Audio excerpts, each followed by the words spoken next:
Welcome to the Deep Dive, the show where we cut through the information overload, extract the most important nuggets of knowledge, and make you well-informed fast.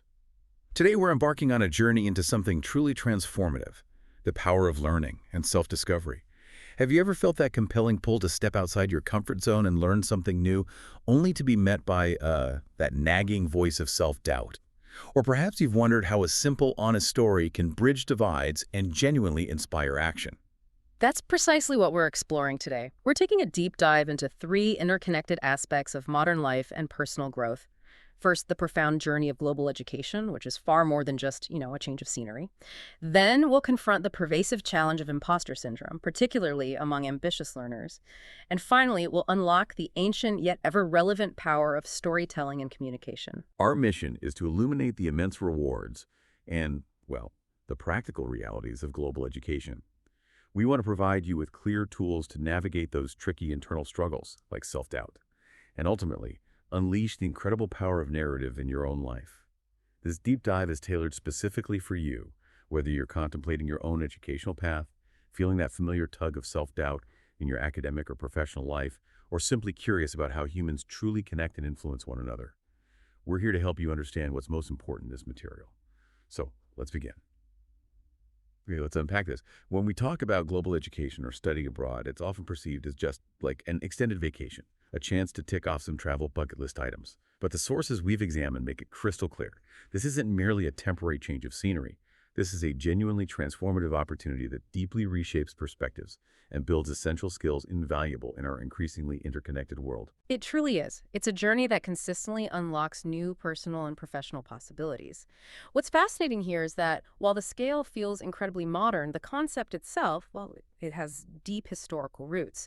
International education has steadily evolved from pioneering exchange programs of the early 20th century, like the esteemed Rhodes Scholarship, into the diverse and expansive landscape we see today. The drive to learn beyond one's national borders has only intensified. And the numbers really tell the story, don't they? The sheer scale of this phenomenon is remarkable. UNESCO statistics from 2022 show over 6 million students were enrolled in tertiary education outside their home countries. 6 million. That's a massive global movement. It is, and this isn't a static figure. It's a number that continues to climb annually, largely propelled by the relentless forces of globalization and, increasingly accessible information. It truly stands as a testament to a world that feels smaller in some ways, yet infinitely richer in its educational offerings. So what motivates so many individuals to embark on this journey? The allure of global education stems from a surprisingly diverse array of motivations, each reflecting a student's unique aspirations. For some, it's fundamentally about the singular pursuit of academic excellence. Exactly.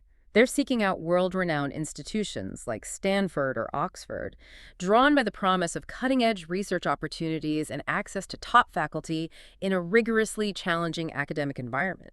For instance, a student passionate about tropical marine biology might choose Australia for unparalleled access to the Great Barrier Reef, gaining hands-on experience with unique ecosystems directly on their doorstep. But it's not just academics, is it? For many others, it's the sheer adventure and excitement of living in an entirely new country. The thrill of exploring its unique culture, savoring different cuisines, and discovering breathtaking landscapes that are profoundly different from anything they've known before. Precisely. It's about that innate sense of discovery. These individual aspirations align with broader global trends, showing that the number of international students has more than doubled over the past 2 decades. Wow. So are students still primarily flocking to the usual suspects, like the US and UK? Or are there new players emerging? Well, while traditional powerhouses like the United States, the United Kingdom, Australia, and Canada continue to be top destinations, we're witnessing exciting shifts. Emerging hubs like Germany and China are increasingly attracting a substantial number of students. Germany, for instance, offers immense appeal with its tuition-free public universities, drawing thousands seeking high-quality education without the substantial financial burden you often see elsewhere. Right, that's a huge draw. Absolutely. Meanwhile, China has made considerable strategic investments in its cutting-edge STEM programs, which are a major draw for tech-focused learners seeking specialized, future-oriented education that is globally competitive. This growing diversification really highlights the dynamic nature of global education. And beyond these broad motivations, it's often about finding a very particular academic fit. Many students actively seek highly specialized programs that simply aren't available or aren't as developed in their home countries. Consider someone deeply interested in the very forefront of artificial intelligence. Singapore has strategically positioned itself as a global hub for that field, offering unique research and industry connections. So it's about niche expertise that can't be replicated easily at home. And beyond specific curricula, there's also the profound human desire to acquire a new language and cultivate cross-cultural proficiencies, increasingly invaluable in today's interconnected professional world. Or, quite simply, to experience the rhythms of daily life in a foreign setting, understanding what it means to live, work, and connect in a different cultural context. It's about a holistic expansion of personal and intellectual horizons. This commitment to studying abroad is often about tapping into profound transformative potential. It's about deliberately pushing individuals outside their comfort zones, which is precisely where authentic personal growth occurs.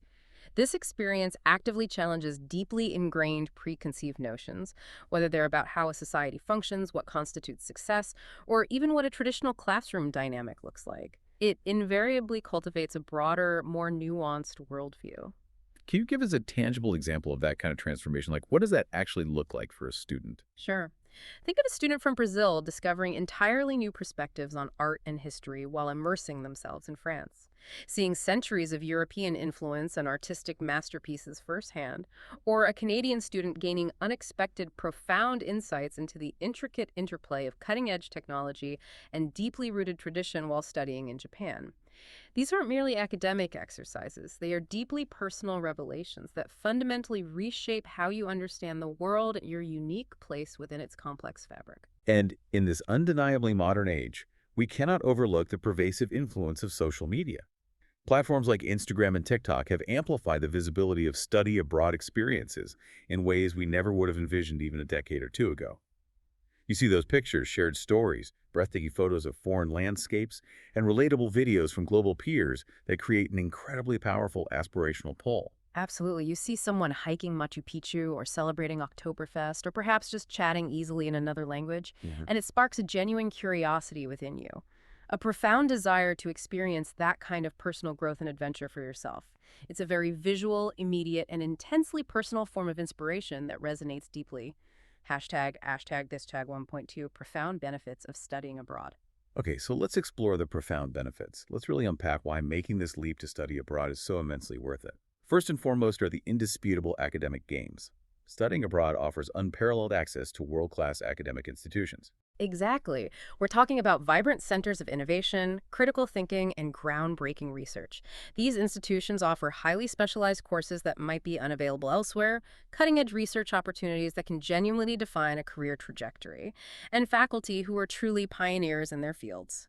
Imagine an engineering student opting for Germany's TU Munich, globally renowned for its technical excellence and rigorous practical application of theoretical knowledge. And it's not just about what you learn, but how you learn, right? Exposure to diverse teaching methodologies is a huge point. Exactly. For example, in the UK, seminar-based learning is very common, actively encouraging critical thinking and spirited debate. In Scandinavian countries, the emphasis frequently shifts to project-based learning, powerfully fostering collaboration and problem-solving. And in Germany, you'll often discover a strong integration of theoretical knowledge with practical, hands-on training. This broadens your academic toolkit in invaluable ways, preparing you for dynamic intellectual challenges that go far beyond just memorizing facts. Beyond the classroom, access to groundbreaking research opportunities also sets international education apart. Definitely. Leading international universities often boast robust collaborative partnerships with global organizations, offering students access to truly cutting-edge projects and real-world problems. Think about a computer science student in Silicon Valley who might seize the incredible chance to collaborate directly with tech giants like Google or Apple, or a medical student in Sweden deeply engaging in public health research that could directly influence global health policies. These experiences frequently provide a direct pipeline to highly sought-after future career opportunities. And the academic rigor itself, that must build discipline. Tremendously. The rigor you inevitably encounter abroad nurtures discipline and significantly sharpens your time management skills. Imagine navigating an entirely new academic system, often in a second language. That alone demands strong organizational abilities and meticulous planning. And for advanced English learning, if that's part of the goal, consistent exposure to complex academic contexts pushes you to articulate complex ideas with sophistication and clarity. Reading dense texts, writing nuanced papers, participating in high-level discussions, these are valuable life skills that translate directly to success in graduate studies or any demanding professional environment. Now, when we talk about personal growth, studying abroad is truly a journey of profound self-discovery and remarkable independence. You're often on your own for the first time. Absolutely. Living independently in a foreign country inherently fosters a deep sense of self-reliance as students learn to manage daily tasks that might have been comfortably handled by others back home, like meticulously budgeting money or confidently navigating complex new environments. Take the vivid example of a student learning to master Tokyo's intricate subway system. It directly and significantly enhances self-reliance and problem-solving abilities. And this journey cultivates an incredible level of resilience. Things go wrong, they inevitably do. You are going to face challenges. Initial language barriers, unexpected setbacks like frustrating visa delays, even just lost luggage. But these aren't just inconveniences. They are genuine opportunities for profound personal growth. Think about a student in Spain initially struggling deeply with spoken Spanish. Through sheer persistence and daily interactions, they gradually gain confidence, eventually mastering conversational skills. Overcoming these hurdles builds significant emotional strength, preparing you for future challenges. An immersion in a new culture must change how you see yourself significantly. It enhances self-awareness in powerful, introspective ways. When you're consistently exposed to different ways of life, unfamiliar social norms, diverse value systems, it naturally prompts deeper reflection on your own personal values and cultural assumptions. Consider a U.S. student in India who begins to deeply appreciate their own cultural background while simultaneously embracing entirely new perspectives on community, family, and daily life by actively participating, say, in a traditional Indian wedding. Right. This introspective process fosters a deeper understanding of your own identity, and navigating ambiguity develops incredible adaptability and open-mindedness. And cultural enrichment itself, that's a huge part of it, isn't it? Experience. It's truly a defining aspect, and often where the most vivid, cherished memories are forged. It's about cultural immersion in the truest sense. You're not just observing, you're actively participating.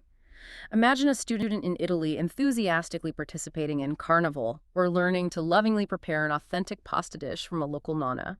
Visiting the Colosseum isn't just seeing a landmark, it's feeling the centuries of history.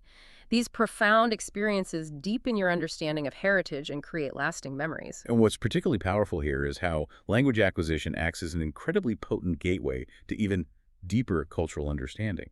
Yes, even starting with basic Spanish phrases, a student can achieve impressive conversational fluency through consistent daily interactions, opening so many doors to local life. For advanced English learning, actively understanding regional slang like fair dinkum in Australia adds a significant layer of cultural depth you can't get from a textbook. It fosters richer cultural appreciation, allowing you to connect with locals on a much more personal, meaningful level. And through this deep immersion, global awareness and empathy blossom. You instinctively start to see the world from myriad different angles. Understanding your perspective is just one of many. This naturally leads to the powerful connections you forge, forming lifelong friendships with locals and other international students from all corners of the globe. Okay, beyond the huge personal and cultural growth, let's talk about the very tangible career advantages. Studying abroad enhances employability, doesn't it? Significantly. In an increasingly competitive global job market, it's not just a nice to have on your resume, it's becoming a critical differentiator. A 2018 study from the Institute of International Education found that a remarkable 64% of employers actively value study abroad experience when hiring. It clearly signals a unique set of skills and a global mindset that are highly sought after by companies operating across borders. And a critical advantage is the acquisition of highly effective cross-cultural communication skills honed through navigating diverse environments daily. How does that play out practically? For instance, imagine a business student in China who learns how to negotiate effectively and sensitively with international partners through interactions and projects. That skill is invaluable in global roles. It's gained through direct experience, consistently interacting, adapting, and overcoming communication challenges in genuine cross-cultural settings. And a key advantage, perhaps one of the most powerful, is the global networking that happens almost organically while you're abroad. Absolutely. You connect with professors who are leaders in their fields, diverse peers, and often professionals through internships. A student in London might land a prestigious internship at a major global firm like Deloitte, immediately gaining invaluable professional contacts. Right. These networks are incredibly powerful, often spanning continents, offering long-term career support and job prospects for years to come. And this relates to how adaptability and problem-solving skills, shown by navigating foreign systems, impress employers.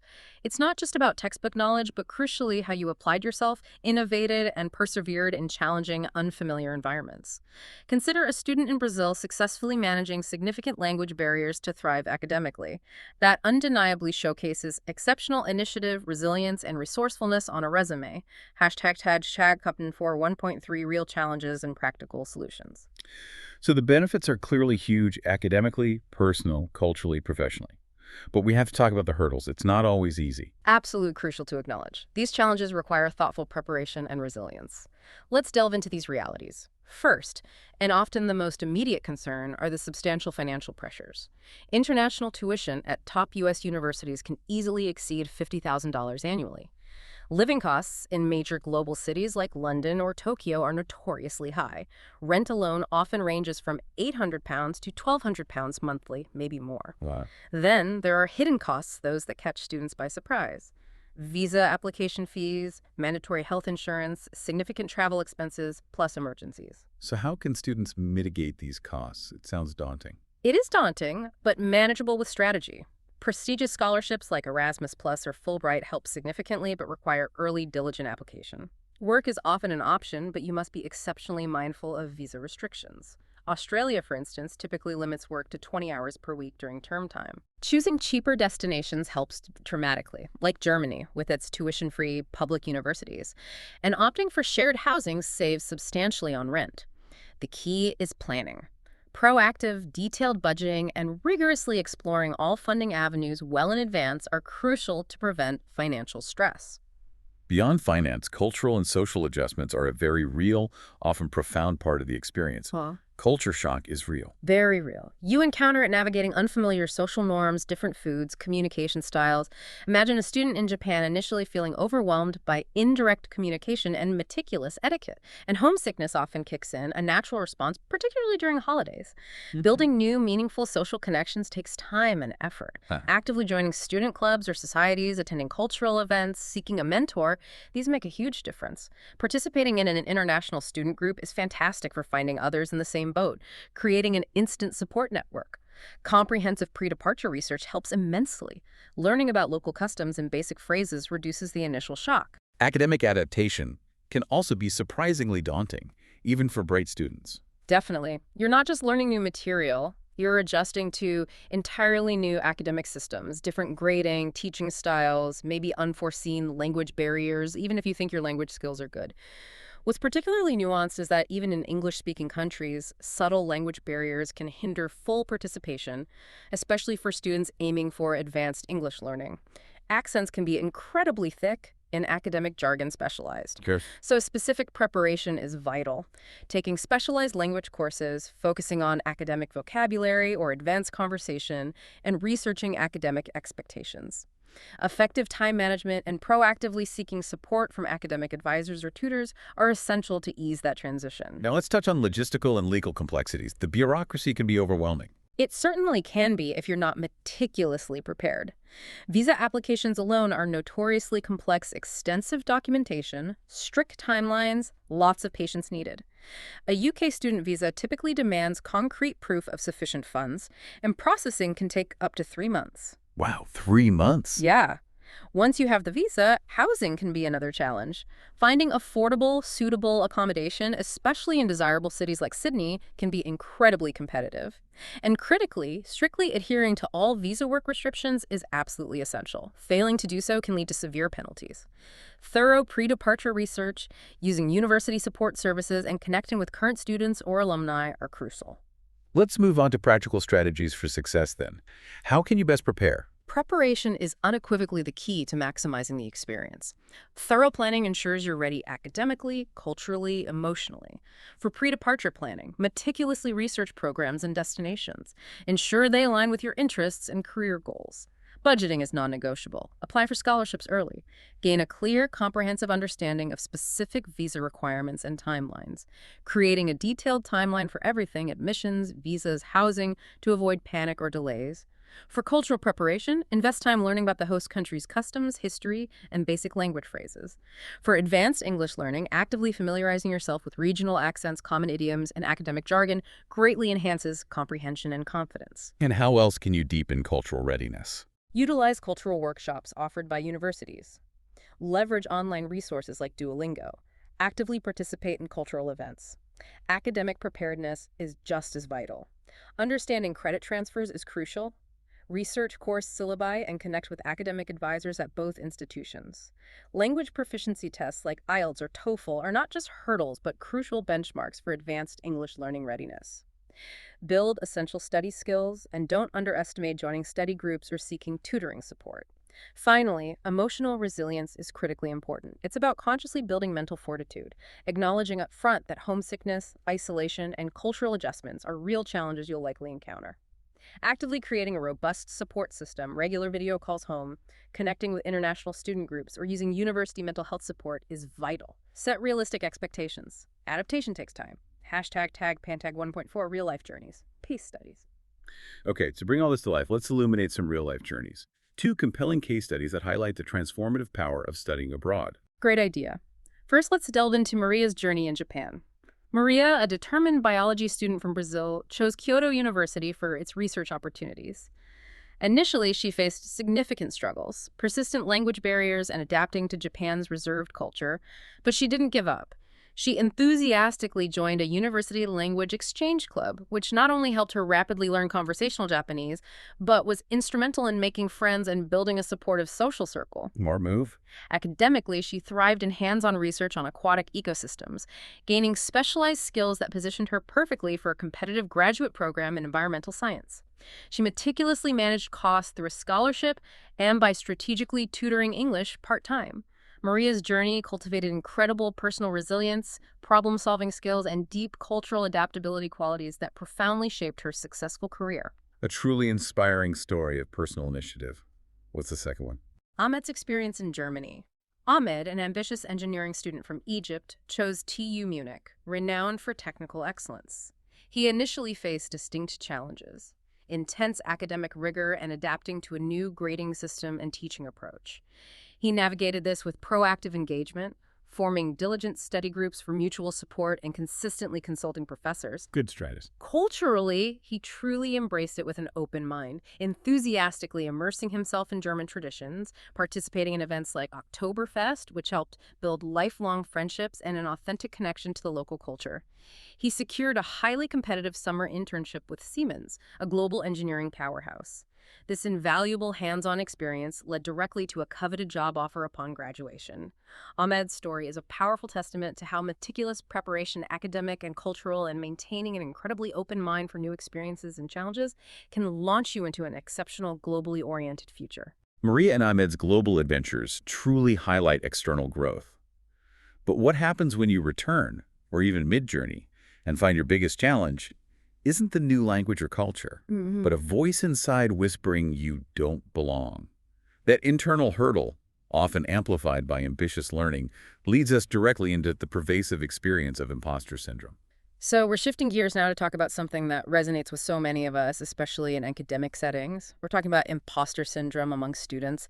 And for you listening, particularly if you're navigating advanced English learning or maybe studying a new cultural context, we'll be thinking about how this plays out there too. Yeah, it's that really pervasive, nagging feeling, isn't it? That you don't truly belong, that you're somehow a fraud despite everything you've achieved. It feels universal sometimes, but it seems especially common in places focused on learning and growth. Yeah, and the uncomfortable truth about imposter syndrome, it often whispers loudest when you're truly growing. That feeling of inadequacy isn't proof you're a fraud. It's often your brain wrestling with a new level of competence you haven't fully internalized yet. Imposter syndrome, at its heart, isn't some formal medical diagnosis you'd find in the DSM, the big book of mental health conditions. but it is a deeply significant psychological pattern. It involves really doubting your accomplishments, your skills, and living with this persistent, often intense fear that you'll be exposed as unqualified, like found out. Right, that fear of being exposed. Exactly. It's that inner voice that tells you you're just not good enough, not smart enough, not qualified enough for whatever you're doing. Even when there's clear objective evidence like excellent grades, acceptance letters, scholarships. It was first identified way back in the 1970s by psychologists Pauline Clance and Suzanne Imes. And what's really striking, maybe even a bit reassuring, is how common it is. Studies suggest that up to 70% of people will experience this at some point. And students, especially in high-pressure academic environments, seem exceptionally susceptible. And it's not just students who are struggling either. It hits top achievers, valedictorians, first-generation scholars, even those folks who look like they have everything perfectly under control. That's huge. It really shows just how widespread this feeling is. It illustrates it so well. Imagine a first-year student in a tough coding class. Maybe they got a scholarship to be there, but instead they walk in and bam, this overwhelming feeling of inadequacy hits them. The professor is talking about algorithms, and they feel completely lost. They might be sneakily Googling basic terms under the desk, convinced their admission was a mistake, but then something happens. They overhear a classmate quietly saying they're struggling too. That shared vulnerability just creates this instant connection. It reveals that the fear, that feeling of being an imposter, it's not just them. And that's such a key lesson, isn't it? Imposter syndrome absolutely thrives in isolation. The minute you talk about it, share it, its power starts to fade. So if you're listening right now and any of this sounds familiar, if you recognize those feelings, please know this. They are completely normal. It's a widespread part of the academic journey, maybe even more so when you're learning in a new language or culture. You are definitely not alone in feeling this way. Hashtag tag 2.2, why students are particularly vulnerable. The perfect storm. It really is. Okay, so we start to understand what imposter syndrome is, but the big question, the real puzzle, is why? Why do these academic environments, places meant for growth and learning, so often become these breeding grounds for self-doubt? That's the core question, isn't it? Understanding the why is key. What are the specific factors? There are, broadly speaking, 5 key reasons students are particularly vulnerable. First up, the comparison trap. Academic settings, let's be honest, often feel like a nonstop comparison fest. You're constantly surrounded by peers who, at least on the surface, seem smarter, more confident. And for those of you learning advanced English, this gets layered. You're not just comparing grades. You might be comparing your fluency, your accent, how quickly you pick up vocabulary compared to native speakers. And then you throw social media into the mix. Instagram, TikTok, people curate these highly idealized versions of their academic lives, which clashes hard with your reality. You're comparing your behind-the-scenes footage to everyone else's highlight reel. Research backs us up. We consistently overestimate how well our peers are doing, and that directly fuels our own feelings of inadequacy. The key takeaway, everyone faces struggles, they just might not be posting about them. Okay, so constant comparison is number 1. What's next on the list? Number 2 is the environment of high stakes, high pressure. School life, especially higher education, just feels incredibly intense. Every grade, every application, scholarships, internships, grad school, it can feel like a make-or-break moment for your entire future. And for advanced English learners, the stakes can feel even higher. Perhaps a visa depends on grades. A single bad grade can trigger a spiral of self-doubt. Right. And the pressure isn't just academic. There's this expectation to juggle everything. Extracurriculars, part-time jobs, social life, maybe even starting a side project. It's like society expects students to be superheroes. When you inevitably can't do it all perfectly, that's when imposter syndrome loves to whisper, see, you're not cut out for this. What about the students who always found school easy before, the ones labeled smart growing up? Does that help or hurt? That brings us perfectly to number 3, the gifted kid curse. Many students were told they were smart or talented all through their younger years. School might have come relatively easily, but when they hit the genuine rigor of university, which is demanding, and they actually have to struggle, it can feel like a fundamental failure of their core identity. The struggle itself feels like proof they aren't really gifted. Okay. This ties into Carol Dweck's work on mindsets, fixed versus growth. If you have a fixed mindset, hitting a real academic challenge feels like definitive proof you aren't as smart as you thought. Game over. But the crucial reframe here is that struggling isn't failure. Struggling is learning. Encountering difficulty doesn't mean you're an imposter. It means you're actually engaging with something complex enough to make you grow. Okay, so comparison, pressure, the gifted kid thing. What else makes students feel like outsiders?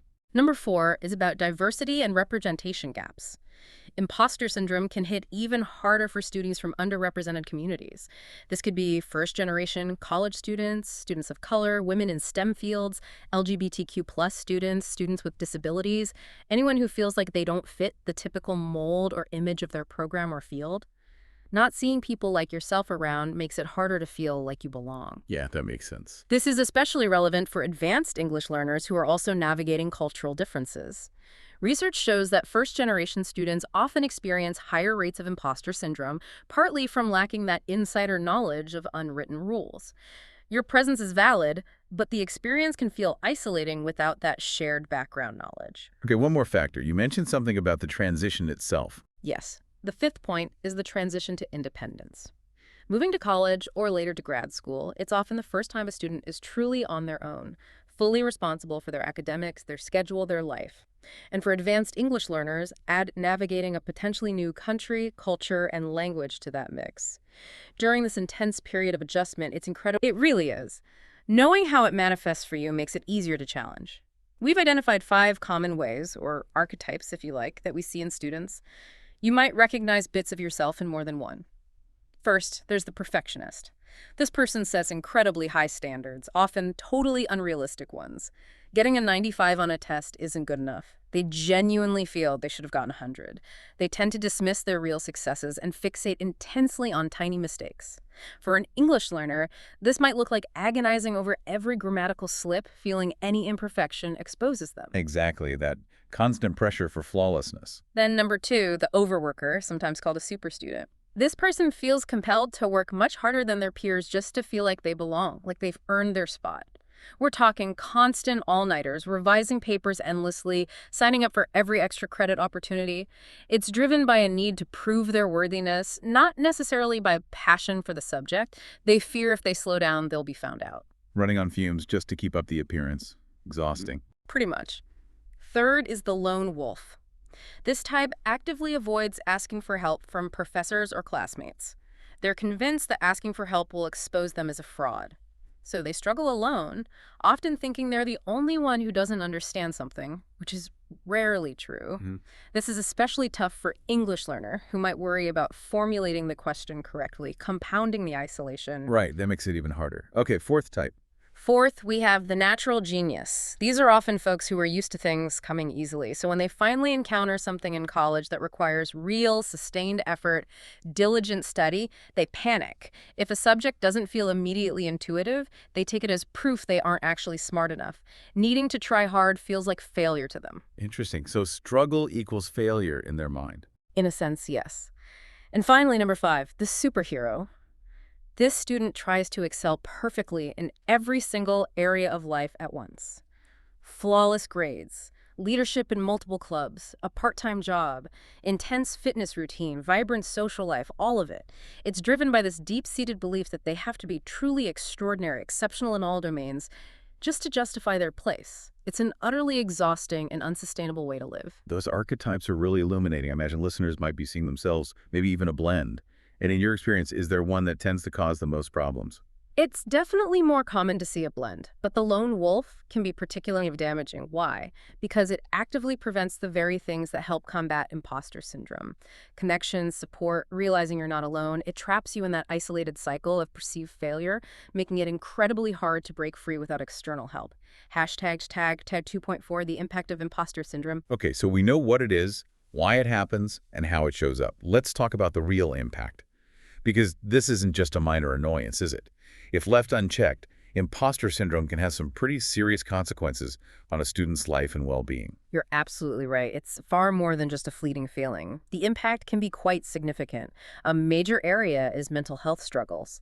That constant cycle of self-doubt, the pressure, the fear, it can directly lead to heightened anxiety, sometimes significant depression, and very often complete burnout. Research clearly links imposter syndrome with increased stress, lower self-esteem, and poorer mental health outcomes for students. Secondly, it leads to missed opportunities. That feeling of being unworthy or unqualified, it stops students dead in their tracks. They won't apply for scholarships they might well qualify for. They won't seek out internships that could launch their careers. They shy away from leadership roles. Why? because that inner voice convinces them they're not good enough, so they don't even try. They reject themselves first. Self-sabotage, essentially. And for advanced English learners, maybe it's not joining a debate club or not volunteering to present because of that language fear. Then there's the issue of procrastination and paralysis. The fear of being found out, of producing work that isn't perfect, can be utterly paralyzing. So you put off starting that big assignment or you avoid speaking up in class. Ironically, that avoidance and procrastination, it just reinforces the self-doubt. And finally, it can lead to strained relationships. The tendency towards isolation makes it hard to build genuine connections with peers. It can also make students hesitant to seek help or mentorship from professors. This fosters a real sense of detachment, making you feel even more alone in your struggles. But, and this is really important, there is a flip side. Recognizing imposter syndrome, naming it, and actively working to address it, that can be truly transformative. It opens the door to huge personal growth, to building real confidence not based on perfection, but on resilience. It allows you to develop a much healthier relationship with your studies, with yourself, and with challenges. It shifts the whole dynamic from fear to empowerment. Hashtag tag 2.5 strategies to conquer imposter syndrome, your toolkit. Okay, so let's pivot now. Let's get practical. We need to arm our listeners with strategies, real tools they can use. Think of this as your personal imposter syndrome toolkit. We've got 10 concrete ways you can start kicking this feeling to the curb. Absolutely. Strategy number 1, name it to tame it. This is fundamental. When that doubting voice starts up, consciously say to yourself, there's that imposter syndrome talking again. I recognize you, but you don't control my actions. Just labeling it like that often reduces its power. You could even write down the negative thoughts. Like shining a light on a monster under the bed. Makes it seem less scary. Exactly. Second strategy, reframe your narrative. This is about changing your perspective on challenges. Instead of seeing a struggle or a mistake as proof you're inadequate, try viewing it as evidence you're learning, you're growing. That grade that wasn't perfect, it means you tackled difficult material. Shifting from I failed to I'm learning embraces that growth mindset. Third, keep a wins journal or a success log. Imposter syndrome loves to make you forget or minimize your achievements. So fight back with evidence. Keep a dedicated notebook or file where you jot down your accomplishments, big and small. Finished a tough assignment. Wrote a useful class contribution. Successfully navigated a tricky conversation in English. Write it down.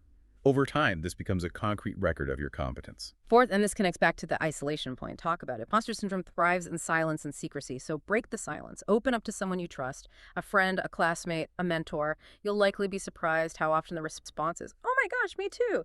That normalization is incredibly powerful. Fifth, ask for help. This is crucial. Seeking support is not a sign of weakness. It's a sign of strength and resourcefulness. Make use of the resources available. Go to professors' office hours. Form or join study groups. Talk to academic advisors or campus counselors. Universities want you to succeed. Number 6, celebrate progress, not perfection. Let go of the idea that you need to be perfect to be worthy. That's imposter syndrome's fuel. Instead, focus on and celebrate incremental progress. Did you finish a draft, even if it's rough? Awesome. Did you study for an hour without getting distracted? Great. Acknowledging the steps along the way reinforces your effort and builds momentum. Seventh, limit the comparison game. We know social comparison is rampant and damaging, so be intentional about limiting it. Maybe take a break from social media, or at least unfollow accounts that consistently make you feel inadequate. Curate your feed for your mental health. Refocus on your own goals, your own learning path. Someone else's success doesn't diminish yours.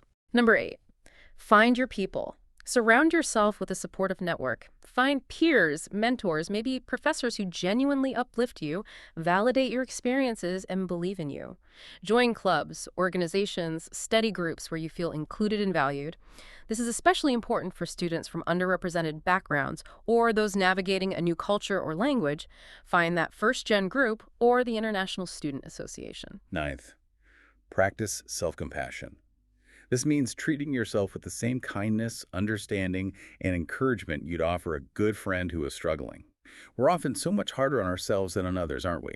Mindfulness exercises or journaling can help you notice that negative self-talk and consciously replace it. And finally, number 10, seek professional support. If imposter syndrome is seriously impacting your mental health, causing persistent anxiety or depression, or significantly hindering your academic work, please consider talking to a counselor or therapist. There's no shame in that. Many universities offer free or low-cost mental health services. It's a sign of strength to seek help when you need it. Those are 10 really solid practical strategies. That feels like a really empowering toolkit.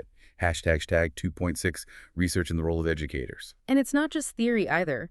We see these strategies working in real students' lives. Think about Maria, the first-gen freshman we might have mentioned earlier. She felt lost navigating college systems, worried her background and maybe her English weren't right. Finding that first-gen student group was her turning point. Hearing others show similar anxieties instantly normalized her struggle. Yeah. Or take Jake, the STEM major who hit a wall in calculus, what helped him. Talking to his professor who normalized the struggle, and joining study sessions, finding his people. He learned that effort, not just innate talent, was key and slowly rebuilt his confidence. And then there's Aisha, the grad student, may be feeling inadequate in her research group, especially navigating complex discussions in advanced English. What worked for her? Keeping that progress journal and having open conversations with her advisor seeking mentorship, talking about it, who validated her unique path. Those stories really bring the strategies to life. They show it's a process, but change is possible. Absolutely, and the research overwhelmingly supports this. Study after study confirms how common imposter syndrome is among students, especially in demanding fields. Research does show higher rates among women and underrepresented groups, highlighting those systemic factors. First-generation students are consistently shown to be more susceptible. Right. And yes, there's a clear link established between imposter syndrome and increased anxiety, depression, and burnout. But and this is the hopeful part, the research also shows interventions work. Things like cognitive behavioral strategies, strong peer support networks, and good mentorship demonstrably reduce the impact of imposter syndrome. So the science agrees.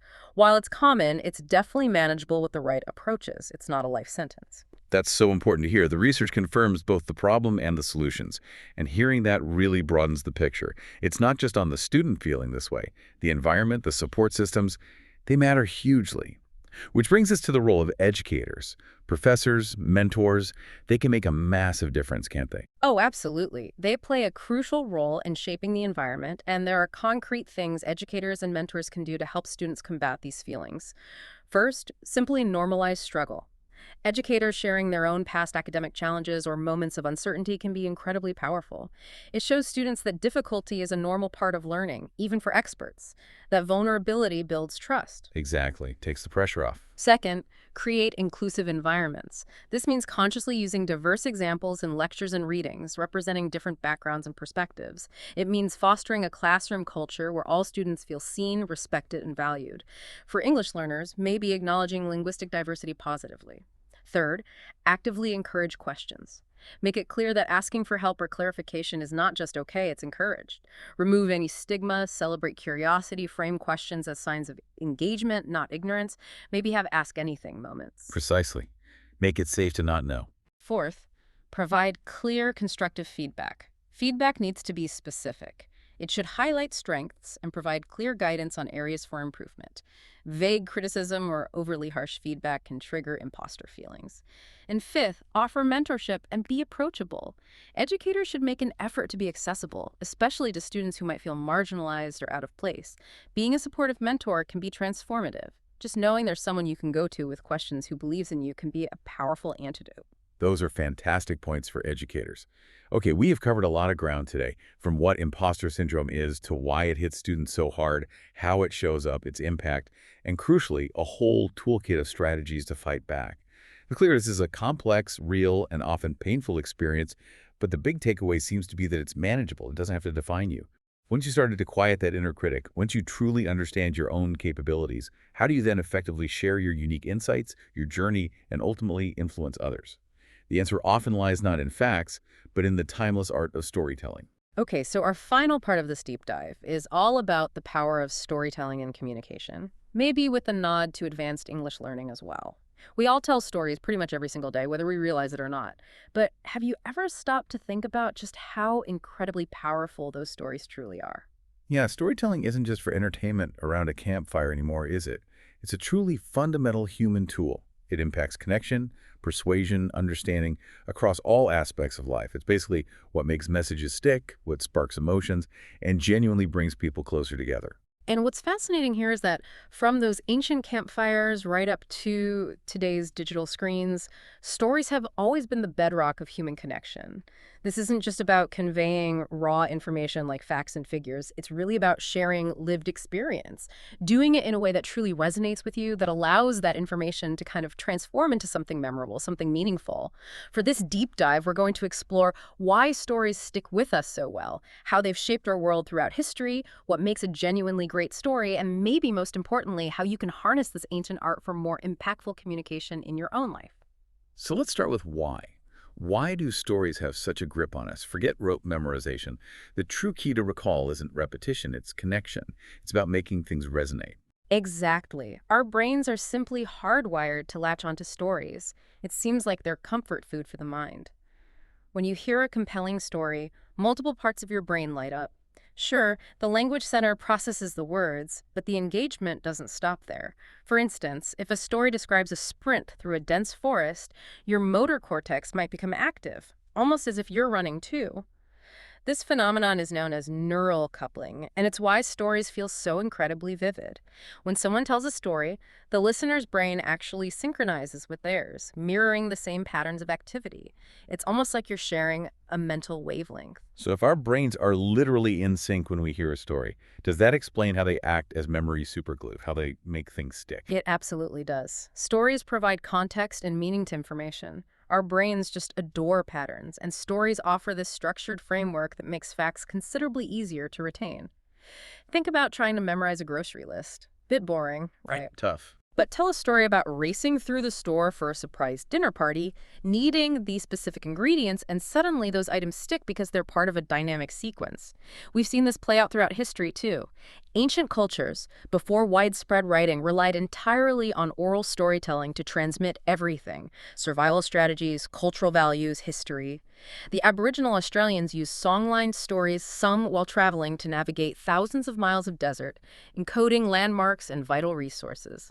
In essence, stories were the original databases, passed down through human memory and voice. Wow, living maps, that's incredible. And today, we observe the same principle in action all the time. Stories transform raw information into something deeply meaningful, something that connects. Now, beyond memory, you mentioned stories serving as emotional bridges. How exactly do they achieve that connection? Well, you know the saying, facts tell, but stories sell. It's because stories connect with our feelings. Emotions are really the essential ingredient. When you hear about a character's struggle, your brain releases oxytocin, often called the empathy hormone, fostering the sense of connection and trust. Research has found that narratives evoking emotions like joy, awe, or sadness make people much more inclined to trust the message and, crucially, to act on it. Mm-hmm. Think about charity advertisements. A statistic like 1 in 5 children go hungry is sobering. But a narrative about a specific child, Mia, who dreams of being a doctor but skips meals to feed her younger siblings, that's what genuinely moves you to contribute. This isn't about manipulation, it's really about accessing our shared humanity. And it goes even deeper than just feeling empathy, doesn't it? Stories do more than entertain or persuade in the moment. They profoundly shape how we perceive the world. They instruct us on values, they challenge our assumptions, sometimes they motivate us to take real action. How do stories manage to implant ideas with such force? It's truly remarkable how they work. Think about ancient fables like Aesop's tortoise and hare. It conveys a profound lesson about persistence triumphing over arrogance. Or consider how a novel like To Kill a Mockingbird influenced generations' views on justice and empathy. Stories have this incredible ability to plant ideas in our minds, often with far greater power than logical arguments or lectures. Right.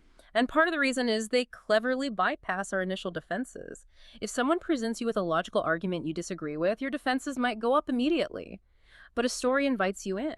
It asks you to suspend disbelief for a moment, to see the world through someone else's eyes, to feel what they feel. Research has actually shown that individuals are more likely to alter their opinions when presented with a compelling narrative compared to a purely logical argument. That's a really powerful idea. Stories getting past our usual logical filters. Hashtag tag tag 3.2 Fanoja. A brief history of storytelling.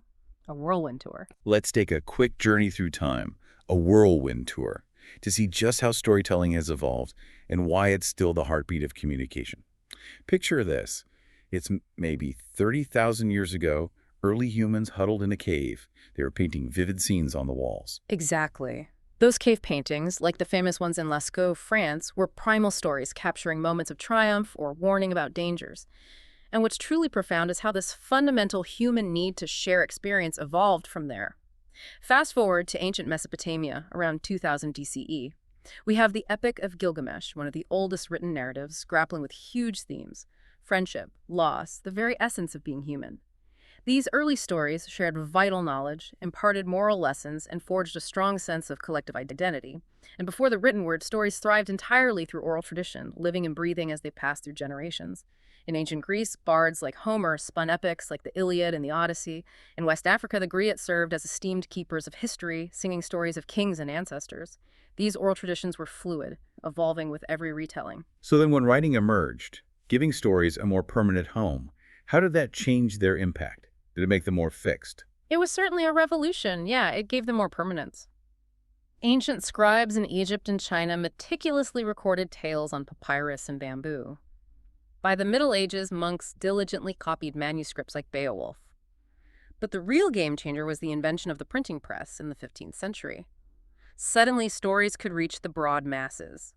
Books like Don Quixote not only provided entertainment, but also helped shape distinct cultural identities. In the 19th century, novels emerged as an even more powerful force for social commentary and change. Think about Charles Dickens' A Christmas Carol. It wasn't merely a heartwarming holiday classic. It made readers care profoundly about issues like poverty, directly influencing social reforms. Stories became instruments for challenging the status quo. And then the 20th century just blew the doors open with new ways to tell stories. Radio, film, TV, suddenly visual and auditory. It truly did. Radio transformed stories into shared national experiences. Consider Orson Welles' 1938 War of the Worlds broadcast caused quite a stir. Right, mass panic. Then came film and television, rendering stories visual and truly immersive. Movies like Star Wars didn't just tell narratives, they forged entire cultural phenomena. People quote Yoda. And today, the internet has completely democratized storytelling. Anyone with a smartphone can potentially share their experience with a global audience on social platforms. A single post, like that 2020 viral video of the skateboarder sipping cranberry juice, can go globally viral. The medium continuously changes, but the essence of storytelling, that fundamental need to connect through shared experiences, remains absolutely constant. Hashtag 3.3, what makes a genuinely great story. So whether it's ancient cave paintings or viral TikToks, that core power of storytelling endures. Which brings us to the question, what actually makes a story great? What are the key ingredients? They certainly do, and understanding these can help anyone become a better communicator. Let's break them down. First, every great story needs a relatable hero. This isn't necessarily a superhero flying around. It could be a busy parent, a curious new employee, or even a determined underdog like Rocky Balboa. The crucial aspect here is relatability. Your hero needs flaws, aspirations, maybe unique quirks that make them feel genuinely human. Take Harry Potter. He's not solely a powerful wizard, he's also a kid who often feels out of place, a bit awkward. That immediate connection hooks the audience from the very beginning. You need that point of connection. And second, you absolutely need a compelling conflict. Plain and simple. No conflict, no story. Absolutely. Conflict is the engine, the driving force that keeps things moving forward. It can be external, a clear adversary, a ticking clock. Or it can be internal self-doubt, a moral dilemma.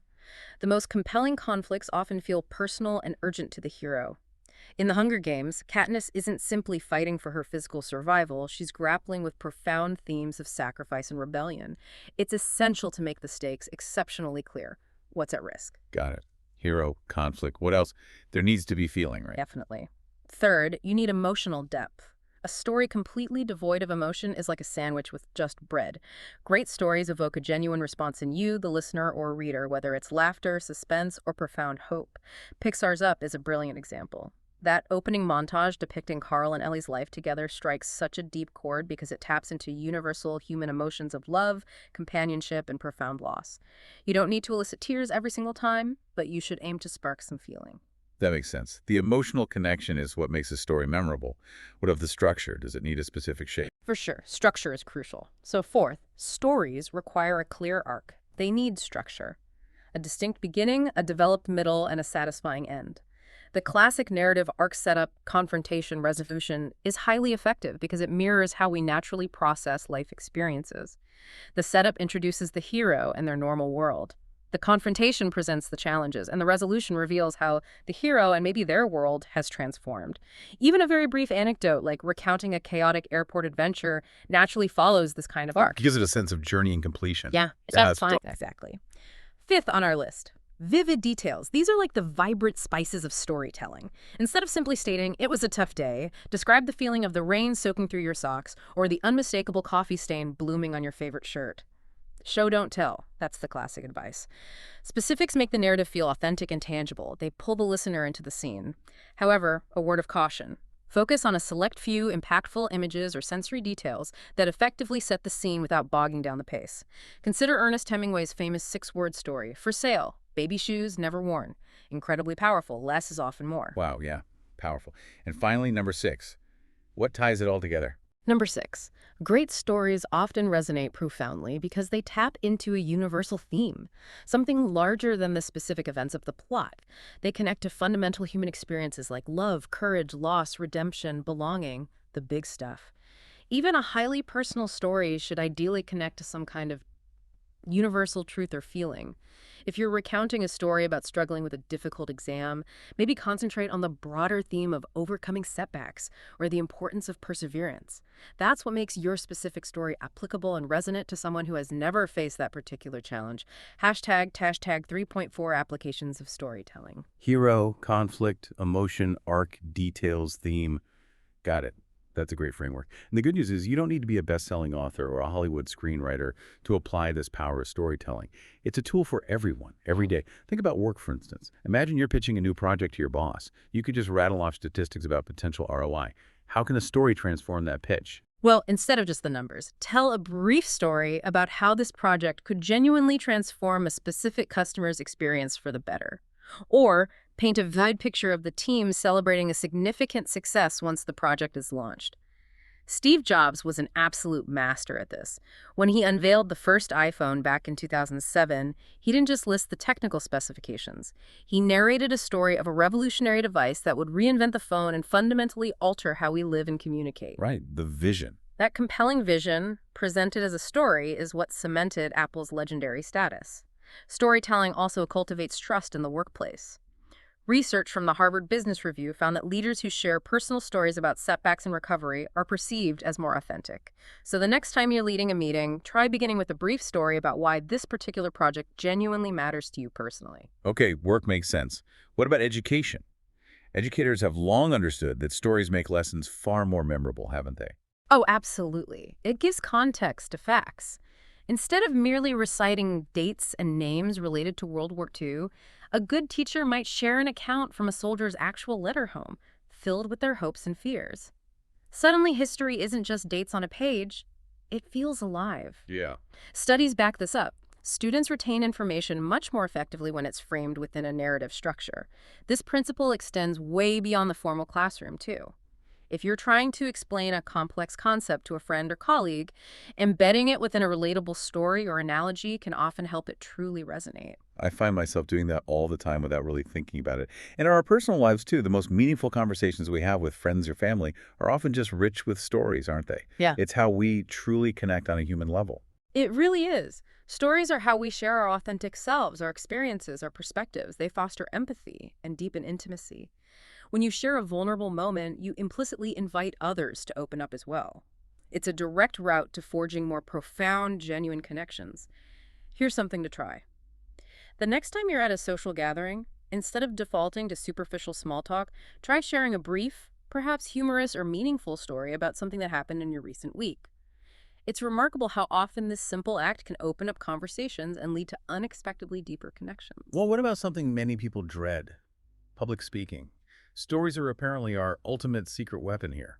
They are a total game changer for public speaking. Research consistently shows just how effective this is. Studies cited by organizations like Toastmasters have found that speeches incorporating personal stories are rated significantly more engaging, sometimes as much as 30% more so than those relying purely on facts or abstract points. Wow, 30%. Yeah, so the advice is clear.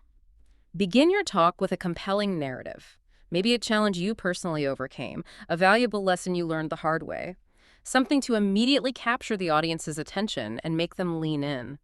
For instance, instead of starting a talk on resilience with a dry statement like, resilience is very important, try something more intriguing like, I was 22 years old, completely broke, sleeping on a friend's couch when I received the phone call that irrevocably changed everything for me. Ooh, okay. Now I want to know what the call was about. Hooked. Exactly. That's an instant attention grabber. It creates immediate curiosity and makes the audience want to hear the rest of your story and thus your message. Okay, so storytelling is powerful in person, but the internet has totally transformed the landscape. We're in a world of really compact posts, short videos, conciseness seems paramount online. How do stories even thrive there when attention spans are supposedly so short? Yeah, good question. Yeah. Seems counterintuitive. They thrive through what's called micro-storytelling. It's really an art form in itself, delivering a significant emotional punch or conveying a compelling idea in a very small space. Think about the Humans of New York project. Each post is typically just a photograph and a few sentences, a brief snapshot of someone's life, yet they often garner thousands, even millions of interactions.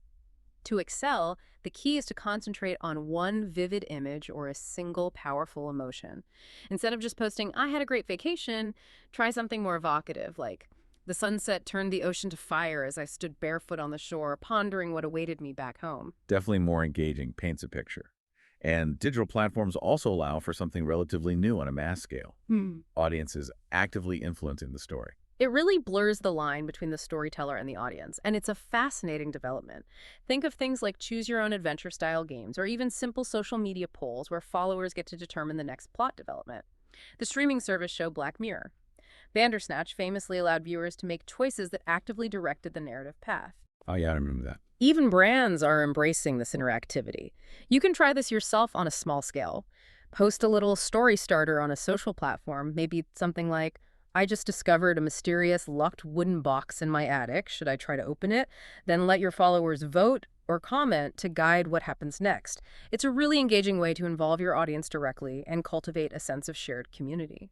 It seems like there's this modern paradox, though, especially in the digital age. On one hand, algorithms on these platforms often prioritize whatever gets the most clicks and engagement, which can sometimes lead to sensationalism or curated perfection.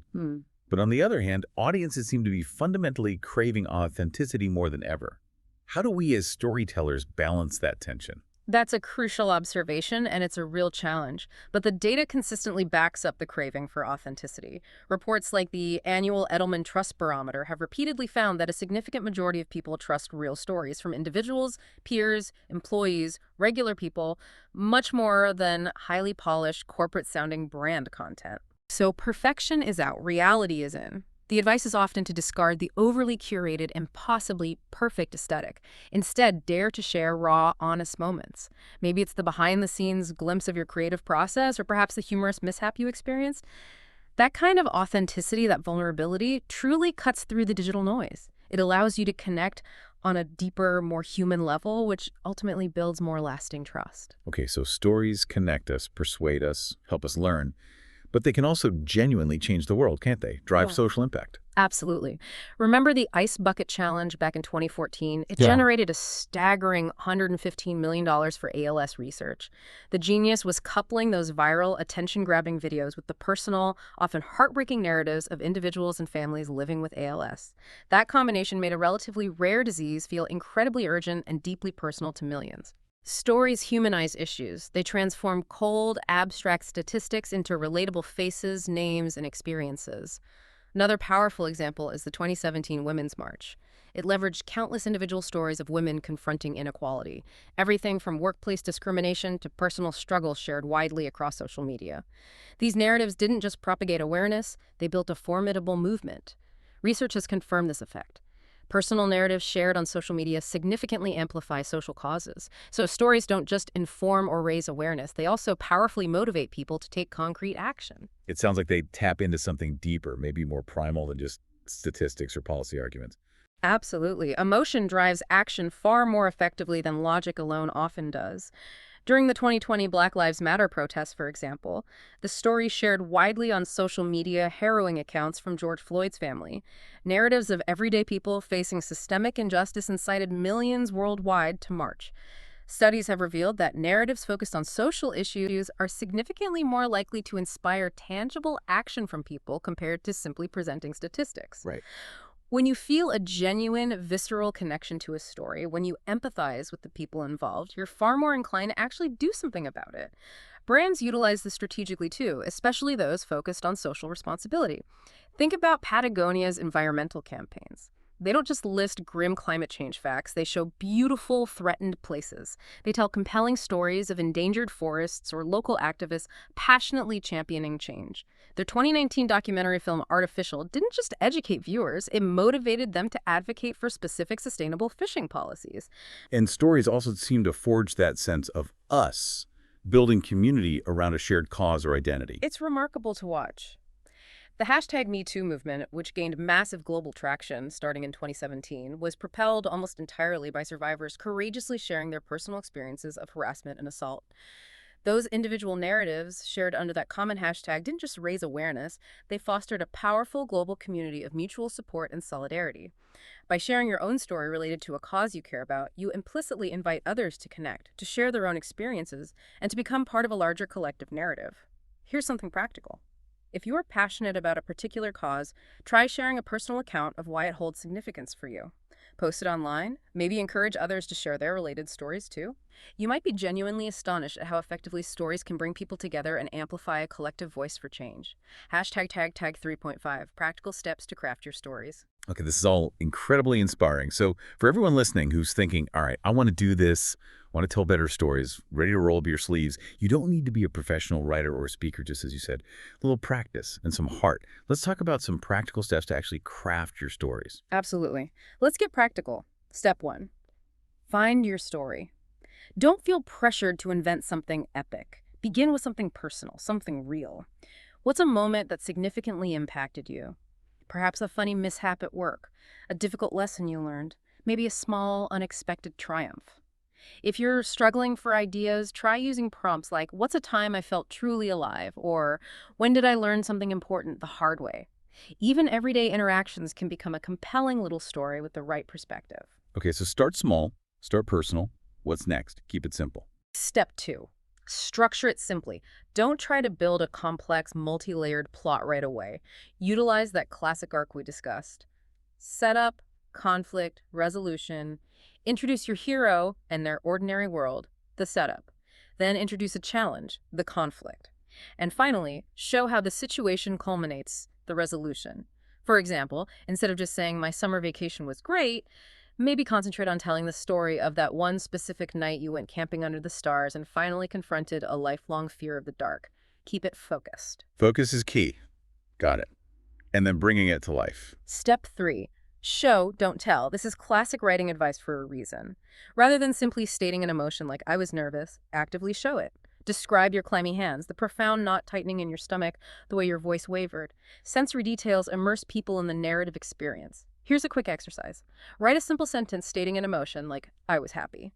Then rewrite it using a specific image or action that shows that happiness, "I was happy," could transform into something like, "I couldn't stop grinning as confetti rained down all around me at the finish line." Definitely more vivid. And practicing it. Step 4. Practice out loud. Storytelling isn't solely about writing words on a page, it's often about speaking them.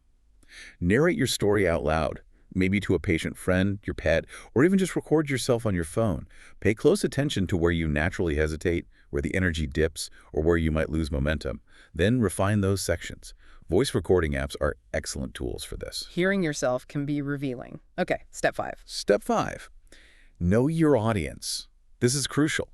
Tailor your story, the details you include, the tone you use, the point you emphasize to who is actually listening. A story you tell your supervisor about a project setback might emphasize the valuable lessons learned and the recovery plan. The same basic story told to your friends later might lean much more heavily into the humor or the absurdity. Ask yourself, what does my audience genuinely care about? Highlight the elements of your story that connect most directly with them. Make sense? Tailor it. And finally, step 6. Consider adding a call to action, if appropriate. If your story serves a particular purpose beyond just sharing, like persuading someone or inspiring action, conclude with a clear next step for your audience. For instance, if you're sharing an inspiring story about a local community garden project, you might end with something direct like, "Join us this Saturday morning, we could really use your help planting." This gives your narrative a tangible impact. Hashtag TAG 3.6, Common Challenges and Cultural Nuances. Okay, those steps are really clear and actionable. But let's be real, storytelling sounds incredible in theory, but actually doing it isn't always a straightforward path. People run into challenges. What are some common hurdles folks face when they try to tell more stories?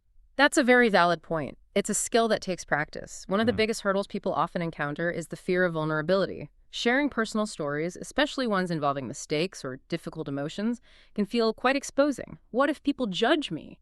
That fear is real. The advice here is usually to begin modestly. Start with lower stakes narratives. Maybe a humorous workplace mishap or a funny travel anecdote, just to build your confidence. And remember that very vulnerability is often what makes stories so relatable and powerful. If you're genuinely concerned about oversharing, try concentrating your focus on the core lesson learned or the overarching theme of the story, rather than getting bogged down in every raw emotional detail. Start small, focus on the lesson. Yeah. Okay, what about the opposite problem? Not vulnerability, but just talking too much. Keeping it concise can be a challenge. Oh yes, keeping it concise. It's incredibly easy to become verbose, to ramble on when you're excited about your subject. A practical tip: before you recount a story, try jotting down just the main bullet points. Who was involved? What was the core situation or conflict? Why does it matter? And how did it conclude? Then try to adhere closely to those key points. If you're writing the story out first, here's a tough but effective editing rule. Aim to reduce your initial draft by about 20%. This forces you to scrutinize every sentence and retain only the most impactful, essential content. Cut 20%. Ouch, but probably effective. What about dealing with a tough crowd? Engaging an audience that seems skeptical or just plain distracted? Yes, engaging a tough audience. This is where your opening becomes absolutely critical. You need to hook them immediately, right from the first sentence. Try starting with a surprising fact related to your story, a provocative question that piques their curiosity, or a really vivid, perhaps unusual image. Instead of a flat opening like, "Today, let's discuss the importance of teamwork," try something more intriguing, like, "I was stranded high in the mountains during a sudden blizzard with 3 complete strangers, and only one unexpected thing ultimately saved us all." Ooh, nice. Curiosity is your best friend here. It will keep them listening. If you feel you're still losing them partway through, don't be afraid to pose a direct question to draw them back in. Has anyone here ever experienced a moment where you had to place complete trust in someone you barely knew? And one last common challenge. Avoiding those tired old cliches. They just kill a story, don't they? They really do. Avoiding cliches, overused phrases, and predictable descriptions. These tend to make your storytelling feel lazy and unoriginal. Strive actively to discover fresh, specific ways to describe your narrative elements. Instead of falling back on "I was really tired," try something more evocative like, "My eyelids felt as though they were weighed down by tiny bricks." A great way to improve this is simply to read widely. Pay attention to how exemplary storytellers paint vivid, original pictures with their words. So we've talked a lot about storytelling as a universal human trait, but the way we tell stories isn't necessarily universal, is it? It seems like it can vary significantly across different cultures. This brings up some fascinating cultural nuances. What's one of the most striking differences you've observed? That's a really important point. Storytelling is universal, but its forms and conventions definitely aren't. One of the most striking differences often lies in the emphasis on oral versus written traditions. In many African, indigenous, and other traditionally oral cultures, storytelling is often a deeply communal, interactive act. Yeah. We mentioned the griots in West Africa. They typically perform stories incorporating music, call and response, and active audience participation. Right. In contrast, Western storytelling traditions often place a much heavier emphasis today on written or visual media novels, films, television, which can sometimes be a more solitary or passive experience. So if you're sharing a story globally, it's worth considering your audience's likely preferred mode of engagement. What about content itself, the themes or symbols used? Big differences there, too. In symbolism and themes, different cultures often emphasize distinct values and narrative patterns. Many traditional East Asian stories, for instance, might focus heavily on themes of social harmony, filial piety, and collective well-being. Western stories, on the other hand, frequently highlight themes of individual heroism and personal transformation. It's crucial to be mindful of these potential differences when crafting narratives for diverse audiences. A standard hero's journey plot structure might not resonate quite as strongly or be interpreted in the same way in a culture that places a higher value on community interdependence. What about something like humor? That seems notoriously tricky to get right across cultures. Oh, humor and tone are notoriously challenging to translate effectively across cultures. What's considered hilarious slapstick in one culture might be seen as childish or even offensive in another. Sarcasm, irony, wordplay, these are often highly culture specific. It's generally wise to do some research on cultural norms regarding humor, or perhaps test your story with a small, diverse group first, if possible.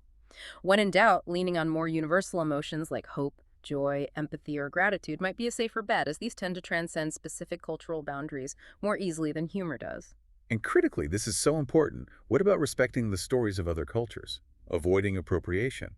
Absolutely critical. This is about respecting cultural narratives. It's essential to exercise caution and sensitivity regarding the appropriation or misuse of stories originating from cultures that are not your own. If you are sharing a story inspired by or drawn from another culture, it's imperative to properly credit its origins, ensure you understand its context and significance within that culture, and diligently avoid perpetuating harmful stereotypes. Ethical storytelling, as studies and cultural studies emphasize, absolutely respects cultural ownership and context. It's about building bridges of understanding, not just extracting content. Hashtag tag 3.7, emerging trends and real-life examples. And speaking of evolution, storytelling is clearly evolving at an unprecedented pace right now, largely fueled by technology. What does the future hold? What are some of the emerging trends we should be watching? The future looks incredibly dynamic. One major trend is the rise of virtual and augmented reality storytelling. Imagine truly stepping inside a story, not just watching it on a screen. Virtual reality, VR, and augmented reality, AR, are making this a tangible experience. VR documentaries can allow you to walk through a refugee camp or explore the surface of Mars. AR applications can overlay interactive stories onto the real world around. You think historical reenactments popping up at a museum. Wow. This could genuinely revolutionize fields like education, therapy, and entertainment. Some industry watchers predict that by 2030, immersive VR storytelling experiences could be as commonplace as streaming movies are today. Okay, that's mind-bending. What else? AI seems to be everywhere these days. Yeah. How's that impacting storytelling? Indeed. AI-powered storytelling is another huge area of development. Artificial intelligence is fundamentally changing how some stories are conceived and created. Writers are already utilizing AI tools to help brainstorm plot ideas or refine dialogue. Filmmakers are using AI for complex visual effects. However, and this is crucial, AI, at least currently, doesn't replace the essential human spark, genuine emotion, lived experience, authentic perspective that still originates from you, the human storyteller. Right, the human element. Exactly. The future here will likely see a sophisticated blend of AI efficiency combined with profound human creativity. And another trend you mentioned was collaborative storytelling. Yeah. Like the audience getting involved. Yes. Online platforms are increasingly enabling audiences not just to consume stories, but to actively co-create them. You see writers posting chapters of a novel online and letting readers vote on upcoming plot twists. Interactive digital games allow players to significantly shape the narrative outcomes in real time. This ongoing democratization of storytelling empowers almost everyone to be a storyteller, blurring that traditional rigid line between the sole creator and the passive audience. It fosters a much more interactive, participatory, and shared narrative experience. But let's bring it back to the present for a moment and look at some concrete, real-life examples of storytelling done exceptionally well. Seeing it in action can really illustrate the power. Absolutely. First up, Nike's Just Do It campaign. This iconic campaign is far more than just a catchy slogan. It's a powerful, enduring storytelling apparatus. Nike's advertisements rarely just focus on selling athletic footwear. Instead, they consistently narrate compelling stories of athletes, famous ones and everyday ones, surmounting formidable obstacles, pushing their limits, finding their courage. Think about the Colin Kaepernick ad from 2018, focusing on courageously standing up for your beliefs. By inextricably linking their brand to these powerful, universal themes, Nike forged a narrative that resonates deeply and globally. Second example, Malala Yousafzai's advocacy. That's a powerful story. Incredible. Malala's story, a young Pakistani girl shot by the Taliban simply for bravely pursuing an education, could easily have been framed solely as a profound tragedy. Instead, she and her supporters transformed it into a potent global clarion call advocating for girls' education worldwide. Her memoir, I Am Malala, and her incredibly impactful speeches, particularly at the United Nations, masterfully employ her personal story to render a complex global issue deeply accessible, urgent, and incredibly moving. Her 2013 UN speech, "One child, one teacher, one book, one pen can change the world," inspired millions globally. The powerful lesson: authentic personal stories possess the unique ability to humanize vast, complex issues and drive monumental positive change. And a third, very different example. Dove's Real Beauty campaign, launched way back in 2004. That really shook things up. It did. Dove's groundbreaking campaign made a strategic shift away from merely selling soap using conventional beauty standards. Instead, it started eloquently telling stories focused on challenging narrow beauty ideals and celebrating authentic, diverse beauty. Their Real Beauty Sketches video from 2013 went massively viral. By focusing on relatable stories from real women rather than unattainable ideals, Dove cultivated profound trust and enduring loyalty among its consumers. The takeaway here is clear. Authentic, relatable stories that tap into genuine human insecurities and aspirations consistently outperform overly polished conventional advertisements. Hashtag tagged 3.5 practical steps to craft your stories. Continued. Okay, so for everyone listening who's fired up now and thinking, how can I get better at this? Let's offer some concrete, actionable exercises to help you truly hone your storytelling craft. Excellent idea. Let's get practical. First, try exercise 1, the 5-minute story. Set a timer for just 5 minutes. In that time, quickly write or outline a story about a recent experience, maybe a humorous moment at work, a small challenge you overcame, something interesting you observed.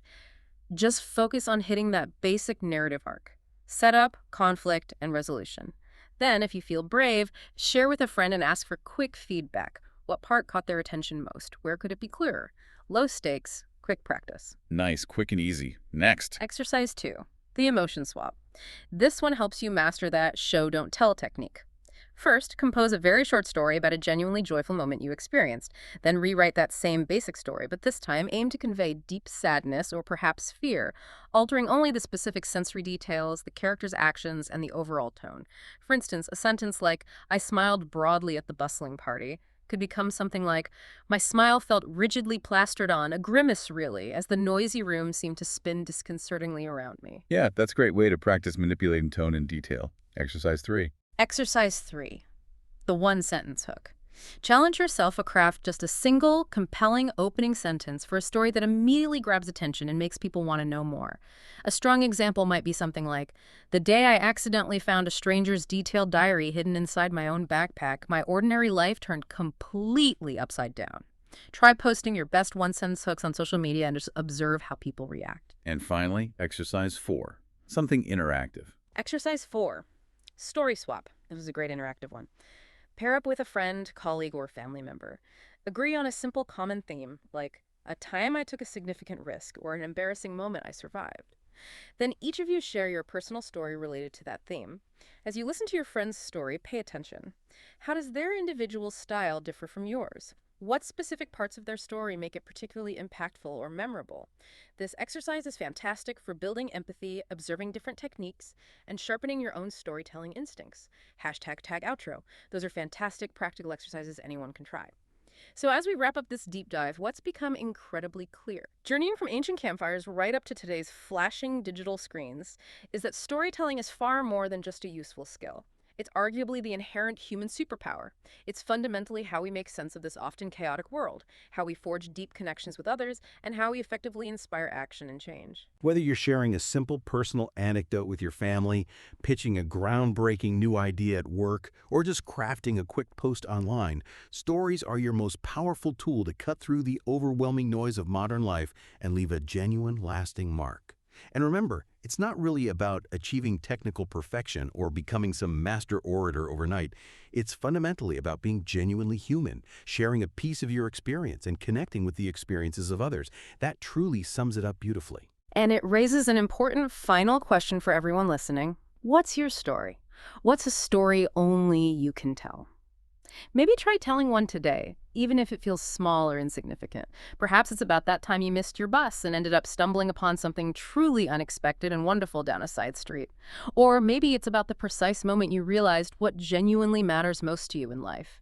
Share it with a friend, a colleague, maybe even bravely post it online for the world. You might be genuinely amazed at how even a simple, honestly told story can spark a connection, evoke a knowing laugh, build a bridge of understanding, or even sometimes initiate profound change. Keep practicing, keep sharing those stories, and watch how they start to illuminate the world around you. We hope this deep dive has provided you with a comprehensive understanding of global education, the challenge of imposter syndrome, and the power of storytelling. Remember, these are powerful tools for navigating the modern world and for your personal growth. Thank you for joining us on this deep dive.